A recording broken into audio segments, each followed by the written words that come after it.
Okay beta, today we will be studying last topic for medical and health physics. ठीक है? So this is medical and health physics or simply medical physics. अच्छा, तो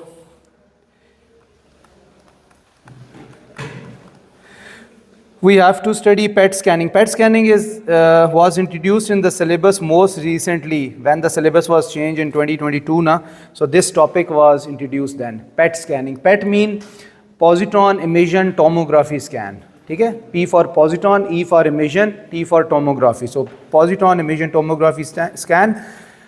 What is the main purpose of this scan? The main purpose of this scan is to locate the infected cancerous cells in the body, tumor in the body, their size, how big they are, and their metabolic activity, के how rapidly they are growing.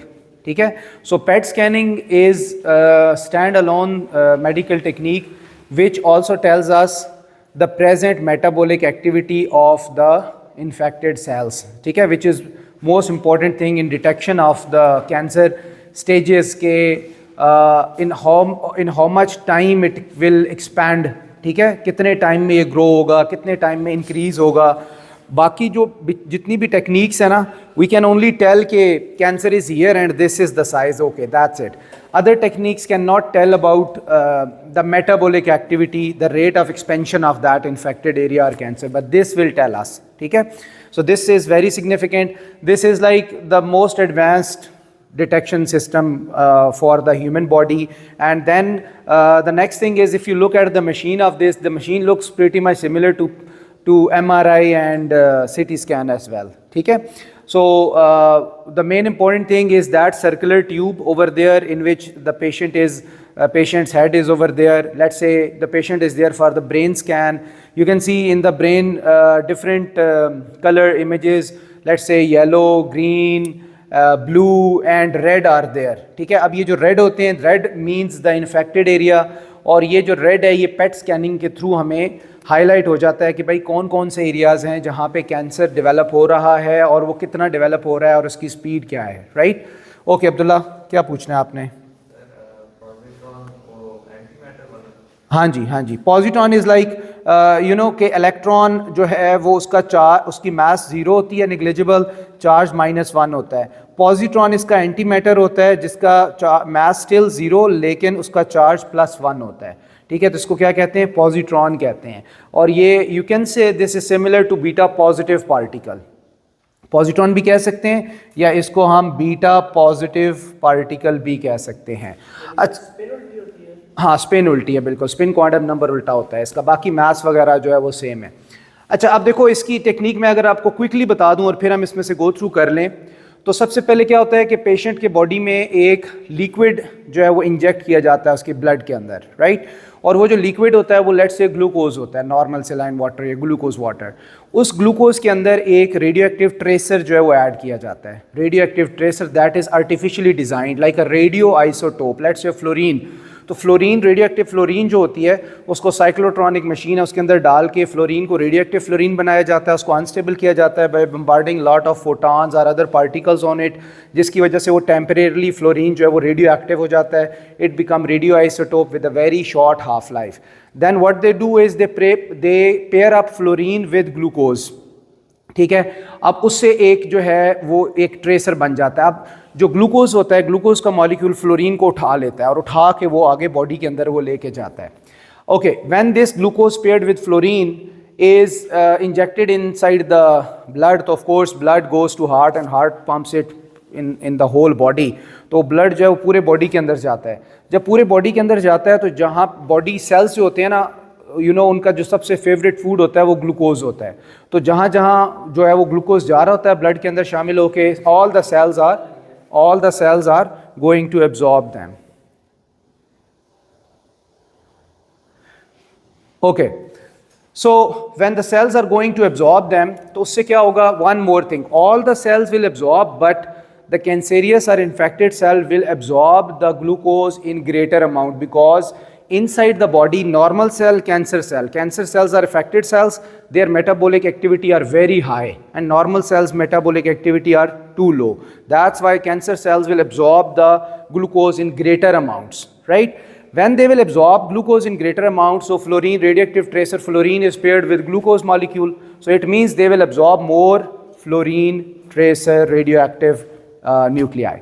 Okay, this is first step कि radioactive fluorine वहाँ पहुँच गया जहाँ हम पहुँचाना चाह रहे थे इन्फेक्टेड सेल्स पे. ओके, सेकेंड इज कि वो जो रेडियोएक्टिव फ्लोरीन होती है ना, ये बीटा इमिटर होती है. This is beta positive emitter, this is positron emitter. इसमें से बीटा पॉजिटिव निकलना शुरू हो जाता है. ओके, जब बीटा पॉजिटिव इसमें से निकलना शुरू हो जाता है तो then after that what happen, lot of beta positive और positron are being emitted from that fluorine. जो ही वो फ्लोरीन में से बीटा पॉजिटिव निकलता है, आगे इलेक्ट्रॉन आ जाता है, because inside our body there is abundant of other ions as well, let's say electrons as well inside the body. अब वो जो बीटा पॉजिटिव निकलता है, let's say beta positive is going, आगे से इलेक्ट्रॉन आ जाता है, because electrons are everywhere inside our body as well, though we are not conductor but electrons are there. So what happen is, when beta positive is going, electron will be coming, both are having opposite charges, so they will have strong electrostatic attractive forces, so they will attract each other. When they will attract each other, while they are attracting, their speed increases, and it increases too much that when they combine, then they convert their mass into energy. Inhalation, this is called inhalation of matter. Inhalation, matter inhalation के when matter and antimatter combine together, so it converts its mass into energy. So positron and electron pairing up, inhalation process, 2 gamma ray photons are being produced. So let's say if electron and positron are coming like this, moving towards each other, and they inhalate, their mass is gone, so 2 gamma ray photons are produced. So 2 gamma ray photons will be moving in perfect opposite direction in order to keep momentum conserve, right? क्योंकि जब वो incoming है तो momentum zero है, nuclear reactions में momentum conserve रहता है. तो इनकमिंग और फिर gamma ray photons exactly opposite direction में जो है वो जाएंगे. अब गैमा रेज की पेनिट्रेटिंग पावर बहुत ज़्यादा होती है, तो वो स्कल के अंदर से गैमा रेज बाहर निकल जाएंगी. ये बॉडी में कहीं और है तो वहाँ से गैमा रेज बाहर निकल जाएंगी. बीटा नहीं निकल सकता, क्योंकि बीटा की जो पावर है, पेनिट्रेटिंग पावर, वो लिमिटेड होती है. तो देखो, बीटा निकला तो पहले बीटा, लेकिन वो इलेक्ट्रॉन के साथ पेयर अप हुआ, उसने गैमा रे बनाया, और गैमा रे बॉडी से आराम से बाहर निकल गई. चाहे स्कल है, चाहे वैसे बॉडी है, गैमा रेज बाहर चली गई. जब गैमा रेज बाहर गई तो अगला प्रोसेस शुरू हो गया. ठीक है, next process starts here at this place. Okay, let's say 2 gamma ray photons are going out. Let's say, let me take you to the other diagram. This. अच्छा देखो, let's say this is patient at this point, annihilation, this is annihilation event, annihilation happens over here, so 2 gamma ray photons are being produced, and in order to keep momentum conserved, they move in perfect opposite direction. So when they are going out, then there is a ring of detector elements. This is ring of detector elements, which is called crystal scintillator. Crystals होते हैं, crystal scintillators are there, right? So what's going to happen is कि when these gamma ray photons will hit the crystal scintillator, crystal, क्योंकि देखो जब gamma रे बाहर गई हैं तो अब हमने तो उनको डिटेक्ट करना है. Gamma rays are invisible to us, हमें कैसे पता लगेगा गैमा रे कहाँ से आई है? तो in order to detect gamma rays, these crystal scintillators are ring of detector elements are used. इसके अंदर क्रिस्टल्स होते हैं. जो ही गैमा रे उस क्रिस्टल को हिट करेगी ना, a speck of light will be produced, like photon will be produced, right? मतलब वही गैमा रे एक फोटॉन में, एक विजिबल लाइट के फोटॉन में कन्वर्ट हो जाएगा, राइट? उसकी अपनी लॉजिक है, वो हमसे नहीं पूछता. वैसे एनर्जी लेवल्स होते हैं कि क्रिस्टल के इलेक्ट्रॉन्स होते हैं, जब गैमा रे उसको हिट करती है, उसको ऊपर इग्नाइट करती है, इलेक्ट्रॉन्स ऊपर जाते हैं, फिर जब वापस डी एक्साइट होते हैं तो they emit visible light energy, right? So that's how these crystals convert these 2 gamma ray into visible light photons. उसके बाद विजिबल लाइट फोटॉन क्या करते हैं? विजिबल लाइट फोटॉन्स जो होते हैं वो आगे सप्लाई किए जाते हैं फोटो मल्टीप्लेक्सर को. That is not here, but ये जो क्रिस्टल सेंटिलेटर्स है ना, इनके बैक साइड पे लेट्स से इधर ही अंदर रिंग के अंदर, एक तो ये वाइट कलर के नज़र आ रहे हैं ना क्रिस्टल सेंटिलेटर. अच्छा, उसके बाद नेक्स्ट इसके बीच में ये जो येलो कलर का होगा ना, ये होते हैं photo multiplexer. Photo multiplexer mean photo diode होते हैं कि ये उस लाइट को रिसीव करते हैं, उसको इन्हांस करते हैं और उसको इलेक्ट्रिकल सिग्नल में कन्वर्ट करते हैं. फोटो डायोड का काम क्या होता है कि उसके ऊपर लाइट पड़े और वो उसको इलेक्ट्रिक पल्स में कन्वर्ट करे, because ultimately computer is going to work on a electric pulse. No computer can identify gamma ray और any other thing. Let's say कि अब ये जो माइक है, इस माइक का काम क्या होता है? This mic converts sound energy into electrical energy. Then that electrical energy is converted into radio waves, which is the Bluetooth way to connecting that. तो वो radio waves फिर आगे जाती हैं, connect होती हैं, फिर electric signal में convert होती हैं. Why? Because most equipments, computers, mobile phone, laptops, everything, they work on electric pulses, right? So crystal scintillator convert gamma ray photon into visible light. Then the photo multiplexer are the diodes. They convert this visible light into electric signal, and then that is fed to a computer attached to that. Computer को वो pulse मिल जाती है. Computer will analyse a thing कि भाई ये computer will analyse a line of site, line of response. This is important terminology. Line of response, annihilation event, and ring of detectors. All these you'll have to talk about in the question. जब वो पूछेगा कि describe the working principle of PET scanning, how it forms image of the cancer in the brain or any other thing. तो आपने ये सब लिखने होंगे बीच में. Line of response, annihilation event, and then ring of detectors, then beta positive or positron, electron, or two gamma ray photons moving in opposite direction. Like here, electron and positron, they are annihilating, and two gamma ray photons are produced, they are moving in opposite direction. What computer will do is, computer will see what is the line of response. Number one thing, line of response. If one gamma ray is detected here, other is detected at here, so this whole thing is connected to computer. So computer will see कि अच्छा भाई एक इधर है एक इधर है, ये इसकी line of response बनाएगा और इस line के through वो इसको locate करेगा कि यार ये gamma ray brain में या body में कहाँ से आ रही थी.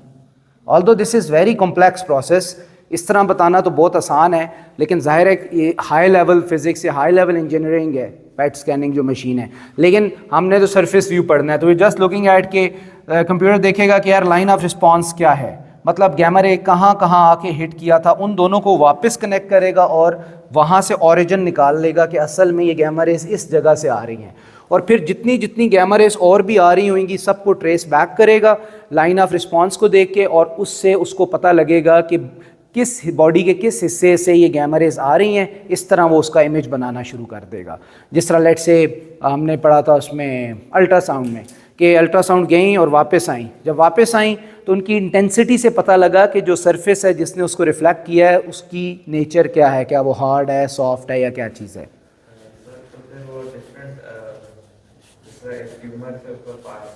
हाँ, तो वो सारे डिफरेंट होते हैं क्योंकि उनकी देखो वो ये होता है कि कंसंट्रेशन डिफरेंट होती है. जहाँ ट्यूमर होगा वहाँ से बहुत ज़्यादा गैमा रेज निकल रही होंगी क्योंकि उन्होंने बहुत ज़्यादा फ्लोरीन एब्जॉर्ब किया हुआ होगा, ठीक है. और जो नॉर्मल सेल्स हैं उन्होंने उतना ज़्यादा फ्लोरीन एब्जॉर्ब नहीं किया. नॉर्मल सेल ने एक एक दो किए हैं, ट्यूमर ने 1000 कर लिए हैं, तो स्टैंड अलोन हो जाएगा ना. इसलिए जो बाकी नॉर्मल बॉडी है उसकी रेडिएशन उसके सामने इफेक्टिव नहीं होएगी, right. So this is pet scanning. बहुत एक्सपेंसिव होती है, ठीक है. पाकिस्तान में अगर हम बात करें तो सिर्फ इस्लामाबाद में नेस्कॉम में है या नूरी हॉस्पिटल, आपको पता ही होगा, ये दो हैं. यहाँ पे ये इसकी मशीन है, या फिर शौकत खानम है, राइट, वहाँ पे है. लेकिन ये बहुत एक्सपेंसिव है, ठीक है. और इसका मतलब एक स्कैन जो है वो आप समझ लो कि 0.4-0.5 मिलियन में जो है वो इसका सिर्फ एक स्कैन जो है वो होता है जो लोकेट करके बताता है कि भाई ये कैंसर जो है ये कितना ग्रो कर रहा है. डिटेक्ट तो वैसे भी MRI से उससे भी हो जाता है, लेकिन कितना ग्रो कर रहा है ये बहुत इंपॉर्टेंट होता है. जिससे अक्सर आपने कहीं देखा होगा ना, डिफरेंट जगहों पे एक्सपीरियंस किया होगा वीडियोस में या वैसे कि अच्छा भाई बंदे को कैंसर है और उसको डॉक्टर ने बता दिया है कि you have few days left. तो वो किस बेस पे बता रहे होते हैं, वो इसी स्कैनिंग की बेस पे फिर आगे बता रहे होते हैं कि भाई ये इतनी स्पीड से अगर ये ग्रो कर रहा है तो इतने टाइम में ये बॉडी को इन्फेक्ट कर देगा and body will stop working, ठीक है. तो वो कम्प्लीटली इसके ऊपर होता है. कैंसर, ट्यूमर, हाँ, इनके लिए ही होता है, बिल्कुल एग्जैक्टली क्योंकि बाकी जो हैं वो तो डायग्नोज बाकी चीज़ों से हो जाते हैं ना, जो नॉर्मल चीज़ें होती हैं. सिर्फ कैंसर और ट्यूमर वगैरह से होता है. ओके, तो let's quickly go through this. You have already the notes with you, लेकिन यह है कि एक दफ़ा हम इसको एक दफ़ा इसमें से गो थ्रू भी हो जाते हैं. ओके, सो बेटा, positron emission tomography, the imaging technique uses a tracer molecule. a tracer molecule which is injected into the human body. This is the first point, tracer molecule. The molecule has a radioactive atom attached to it which is a positron emitter, right? तो tracer जो होता है, let's say glucose जो होती है, glucose या saline water जो होता है, उसके अंदर एक रेडियोएक्टिव ट्रेसर डाला जाता है, जो मैंने वो डिफरेंट हो सकते हैं. Fluorine is one of them जो बहुत कॉमन है, लेकिन हर कैंसर के लिए डिफरेंट होता है. लाइक ब्रेन के लिए डिफरेंट होएगा रेडियोएक्टिव सब्सटेंस, बाकी जगहों के लिए डिफरेंट होएगा. एक ही फ्लोरीन पूरे बॉडी के लिए यूज़ नहीं हो सकता. Next, electron and positron collide and annihilate one another producing 2 gamma ray photons. तो ये वो चीज़ है कि देखो जब रेडियोएक्टिव ट्रेसर बॉडी में पहुंचेगा और वो सेल्स उसको एब्जॉर्ब करेंगे, तो उसके बाद वो साथ ही बीटा जो है वो बीटा पार्टिकल इमिट होना शुरू हो जाएगा. उसमें से बीटा वैसे भी निकल रहा होगा, जब इंजेक्ट करेंगे ब्लड में जा रहा होगा बीटा निकल रहा होगा, लेकिन ज़्यादा इफेक्टिव वो तब होगा जब वो अपनी जगह पे पहुंचेगा. और ये क्विकली पहुंच जाता है, क्योंकि आपको पता है कि 1 मिनट में ह्यूमन हार्ट जो है वो अराउंड एक एवरेज 70-75 टाइम्स बीट कर रहा होता है. तो वो इंस्टेंटली ब्लड पंप कर रहा होता है पूरे बॉडी के अंदर, तो इसलिए इंस्टेंटली पहुंच जाता है बॉडी में, कोई टाइम टेकिंग प्रोसेस नहीं है.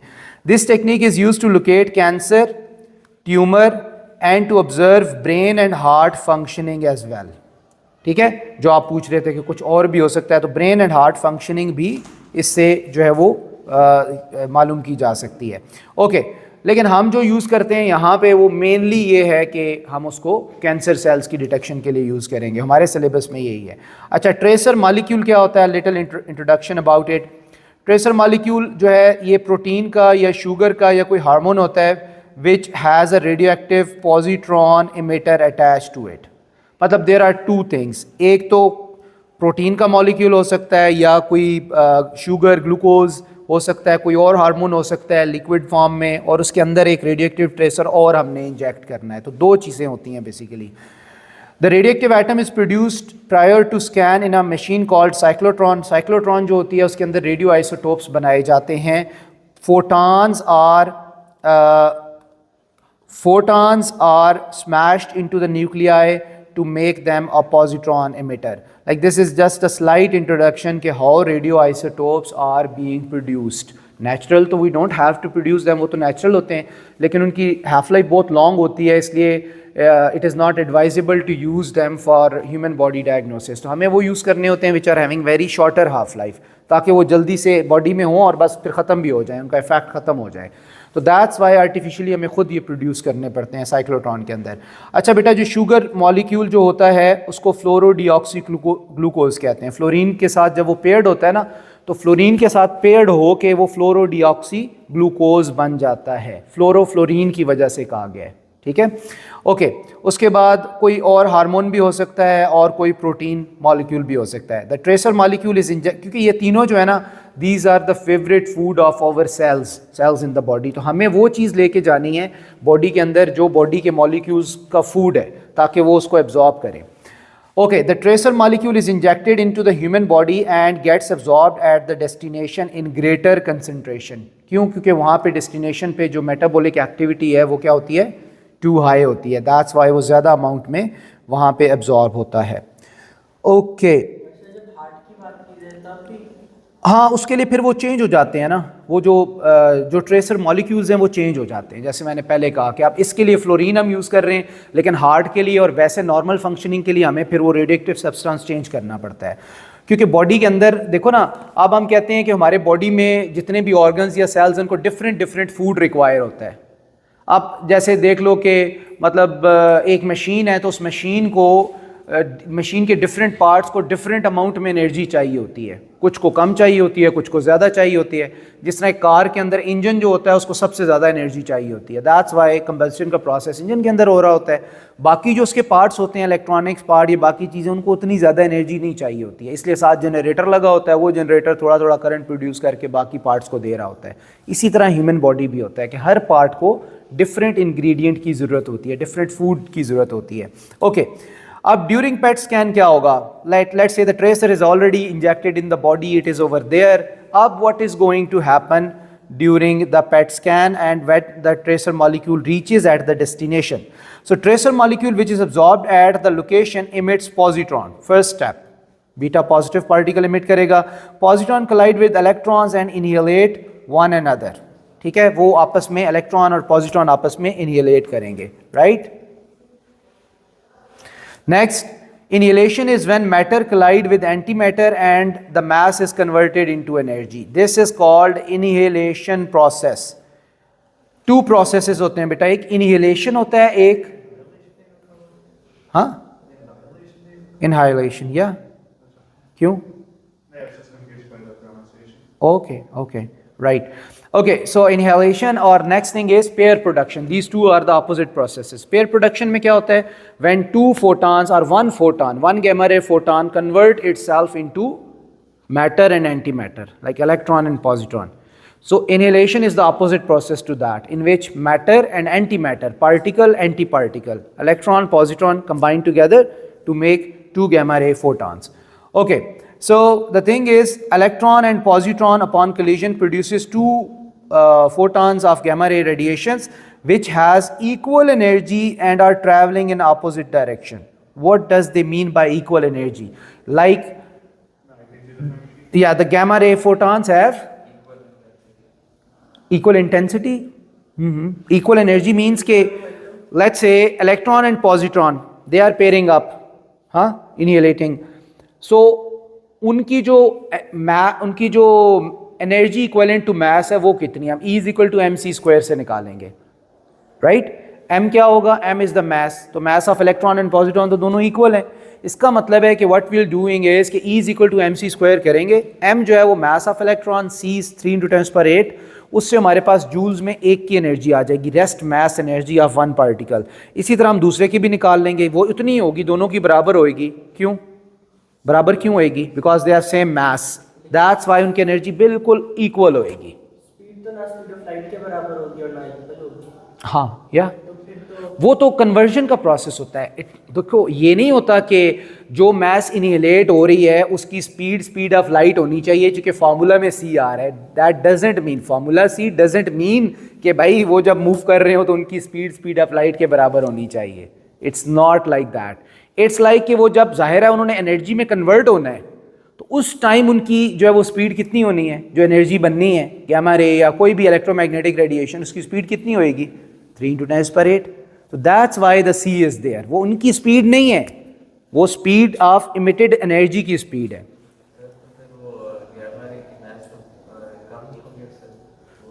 नहीं, गैमा रे की तो मास होती ही नहीं है ना. गैमा रे तो एनर्जी है ना, it is not having any mass. This is यार आइंस्टाइन एनर्जी मास इक्वेशन. ठीक है, आप भूल गए हो energy mass equation. E is equal to mc square. And what does this state? This states that mass can be converted into energy. This is the easier part, but the challenging part is energy can be converted into mass as well. Right? Okay, next thing is the two photons traveling in opposite direction are produced in order for the momentum to be conserved before and after the decay. Like ये important है कि वो momentum conserve होना चाहिए. किसी भी nuclear reaction में momentum और एनर्जी मास का प्रोडक्ट हमेशा कंजर्व रहता है. और दो चीज़ें कंजर्व कौन सी रहती हैं? न्यूक्लियॉन नंबर और चार्ज नंबर. सो किसी भी न्यूक्लियर रिएक्शन में 4 things remain conserved: proton number और charge number of reactant and product, mass number और nucleon number of product and reactants, number 3 momentum, and number 4 energy mass. Energy mass together, energy mass अलग अलग नहीं, product of energy and mass. Okay, so we are already done with this. Let's move forward. The photons are detected on a ring of detectors around the patient, and the computer generates a line of response to determine the location of the origin of the gamma rays and concentration of the tracer molecule in the body. So the only important thing is line of response. Line of response को define हम कैसे करते हैं? Line of response is the position of 2 gamma ray photons striking the detector, and then what computer will do, computer will connect the two gamma ray photon positions together to locate the position कि ये कहाँ से body के अंदर कहाँ से ये gamma ray आ रहे थे. Right? Okay, this process gives a precise location of the cancer tumor in the body. बिल्कुल 100% precise size, amount, metabolic activity, everything इससे बहुत हाई प्रिसिशन होती है इसकी, राइट। अच्छा, इसके अंदर जो अब थोड़ी सी कैलकुलेशंस यूज होंगी, let me tell you about that as well, जो कैलकुलेशंस यूज होनी है।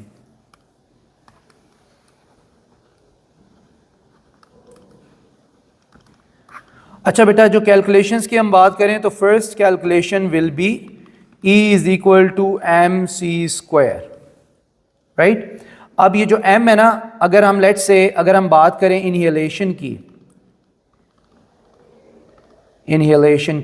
तो इनहेलेशन में जो एनर्जी होएगी ना, टोटल एनर्जी, वो 2 इंटू ई होएगी या 2 इंटू एम सी स्क्वायर होएगी। दिस इज इंपॉर्टेंट, क्योंकि एम सी स्क्वायर में आप अगर एक मास यूज करते हैं तो फिर दूसरी कहाँ गई, असल में तो 2 particles are going to be annihilated ना, तो दैट्स वाई हम क्या करेंगे, अगर हम E equal to M C square से एक का निकाल लिया तो हम उसको इंटू 2 कर देंगे, क्योंकि हम टोटल एनर्जी फिर इस तरह निकाल सकते हैं।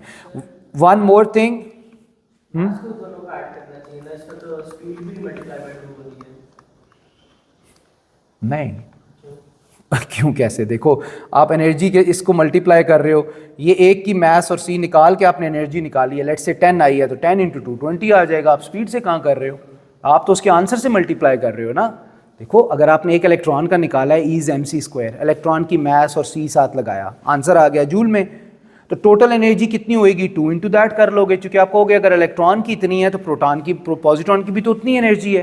That's why you add them together और यू मल्टीप्लाई और ऐड, एक ही बात है ना, दो चीज़ों को ऐड करो या मल्टीप्लाई करो एक ही बात आएगी। क्यों, जब वो इक्वल चीज़ें हों, अगर वो इक्वल चीज़ें हैं तो what you have to do is you just have to multiply 2 with the energy and you will get that. या फिर अगर इस तरह नहीं समझ आ रहा तो you will simply do like this, E plus E, दोनों की एनर्जी ऐड कर दो, ठीक है। अच्छा, यूनिट ऑफ एनर्जी क्या होती है बेटा, इलेक्ट्रॉन वोल्ट। तो सम टाइम इट हैपेंस कि they give you energy in mega electron volt और किलो इलेक्ट्रॉन वोल्ट और electron volt. This is the important thing. तो यू नो कि 1 इलेक्ट्रॉन वोल्ट जो होता है वो 1.6 टाइम्स 10⁻19 जूल होता है, या इसी तरह 1 मेगा इलेक्ट्रॉन वोल्ट जो है वो 1.6 इंटू 10⁻13 जूल होता है। तो keep an I on that कि वो आपको इलेक्ट्रॉन वोल्ट या किलो इलेक्ट्रॉन वोल्ट में देगा और आपको उसको जूल में कन्वर्ट करना पड़ेगा। Okay, so let's just look upon one question. PET scanning obtained diagnostic information from a person. The information is used to form an image. PET scanning uses a tracer. Explain what is meant by a tracer. ये बहुत common question है। अभी इसके questions आपको सिर्फ 23, 24 के exams में मिलेंगे, ठीक है। 3 एग्ज़ाम इन 23 और 3 इन 24। तो जो 6 पेपर हैं उनके अंदर आपको, 6 तो नहीं बनते, 7 पेपर्स हैं, तो 7 पेपर्स के अंदर आपको ये इनके क्वेश्चंस जो हैं वो मिलेंगे, ठीक है। 1 मार्च वाला, 3 मई और 3 आगे अक्टूबर वाले। ओके, सो बेटा देखो, answer is very simple. Tracer molecule, a tracer molecule is of sugar, hormone or protein that has a radioactive positron emitter attached to it. So we say that tracer is just a molecule of sugar with which a radioactive beta emitter or radioactive positron emitter or a radioactive artificial radioactive substance is attached, right? It's like a GPS type thing. अच्छा, आगे चलते हैं। PET scanning involves inhalation. Explain what is meant by inhalation. ठीक है, inhalation की क्या definition है? Yeah, simple. When matter and antimatter combines together, they convert themselves into energy. They convert themselves into 2 gamma ray photon. This is called inhalation. Okay, state the name of particles involved in the inhalation process, electron and positron. Calculate the total energy released in one inhalation event. What is the total energy released? वही देखो, E is mc square और देखो 2 से multiply किया हुआ है, लेकिन चूंकि अब मास को किया तो वो भी तो मल्टीप्लाई हो रहा है ना, साथ स्पीड, अब वो प्लस तो नहीं है ना, वो भी तो उसी का पार्ट है ना। तो इस 2 को हम यहाँ भी तो लिख सकते हैं ना, that doesn't make any difference, कि होगा डिफरेंस, नहीं होएगा ना, क्योंकि मल्टीप्लाई हो रहा है ना सारा। That was what I was talking about, right. अच्छा, तो देखो मास जो है, वी नो कि मास ऑफ इलेक्ट्रॉन जो है वो 9.1 × 10⁻31 होती है। ये आपको डाटा शीट से पता लगेगी, डाटा शीट। और उसके बाद आपने क्या किया, c² से मल्टीप्लाई किया and you got your answer in joules. Joule में मांग लिया, अगर इलेक्ट्रॉन वोल्ट में कहता तो फिर आप उसको इस तरह करके कन्वर्ट कर देते, इस रेशो से। और 1.64 × 10⁻13 और x और क्रॉस मल्टीप्लाई करते उसको इलेक्ट्रॉन वोल्ट में कर देते। Calculate the wavelength of each gamma ray photon released. अब वो जो कह रहे हैं कि जो गैमा रेज बनी हैं, आप उनका बताओ कि वेवलेंथ कितनी होएगी।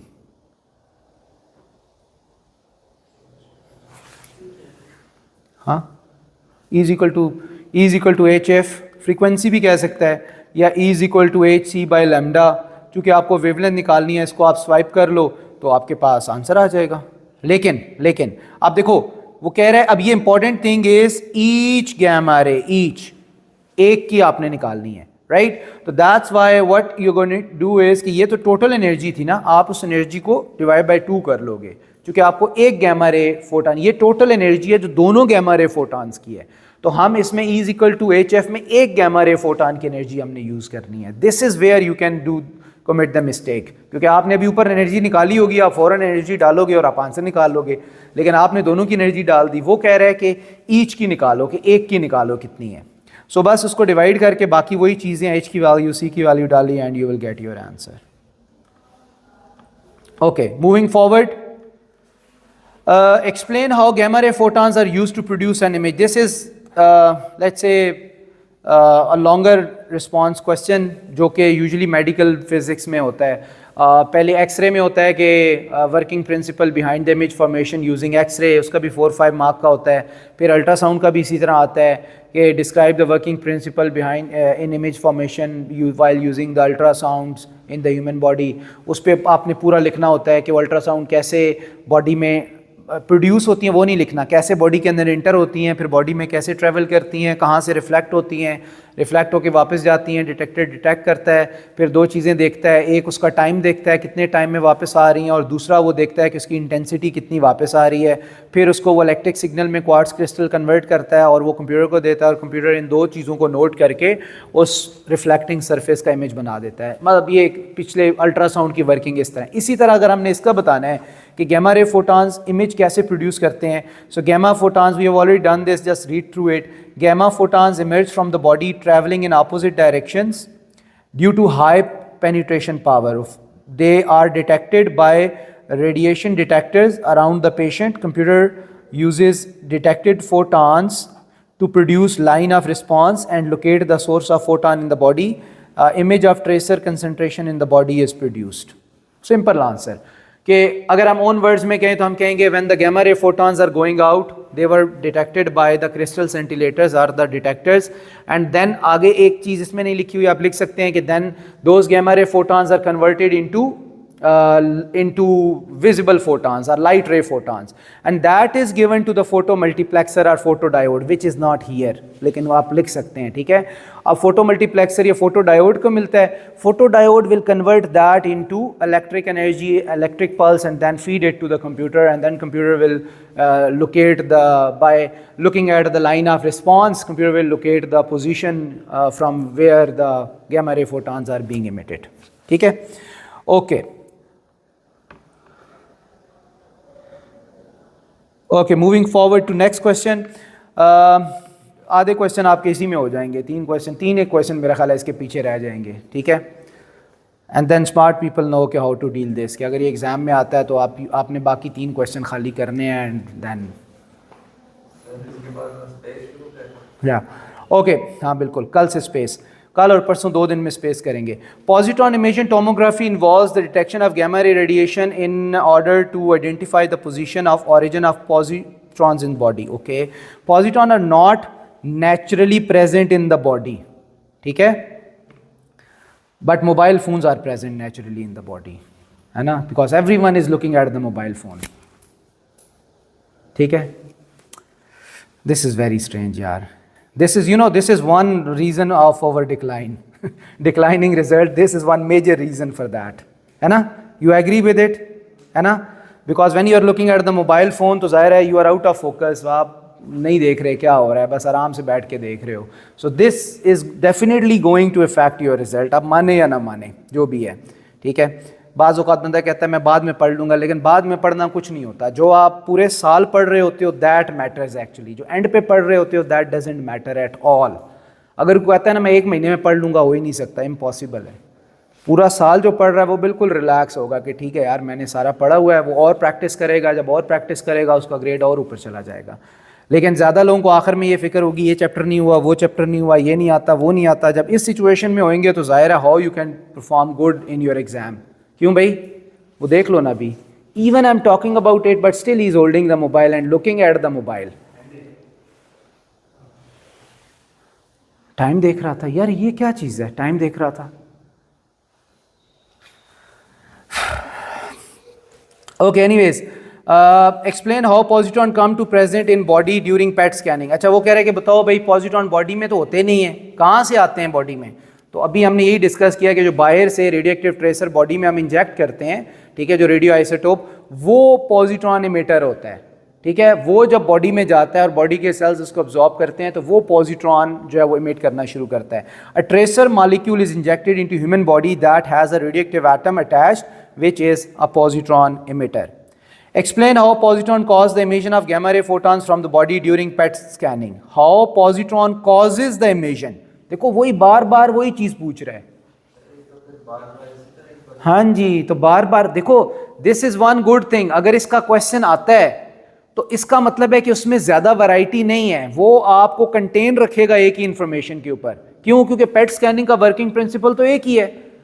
इस पूरे टॉपिक में ना, like one is ultrasound, one is x-ray and x-ray के साथ CT स्कैन एक ही है. x-ray CT scan is one thing.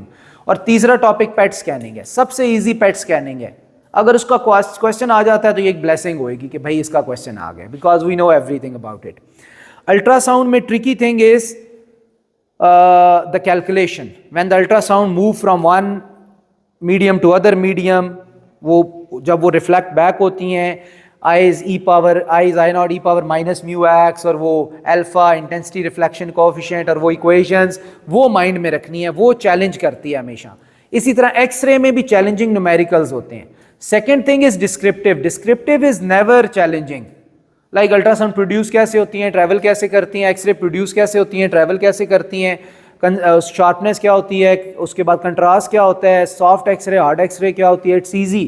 कैसे प्रोड्यूस होती हैं, ईजी. ठीक है, सिर्फ मुश्किल क्या है, न्यूमेरिकल्स मुश्किल होते हैं. राइट? तो देखो, इसलिए आई विल स्ट्रांगली एडवाइज कि इन चैप्टर्स को जो अभी रहते हैं, एक क्वेश्चन मेडिकल में से आपका है, एक हो सकता है 50-50 होता है स्पेस में से, हर दफ़ा नहीं आता स्पेस, और एक या दो क्वेश्चन थर्मल में से हैं. तो जो रहते हैं वो तो अभी साथ ही कर लो ना, वो तो 100% हो जाएगा. और जो पिछले हैं उनके ऊपर साथ साथ आप काम करते रहो. Right? Okay, so that's it for today.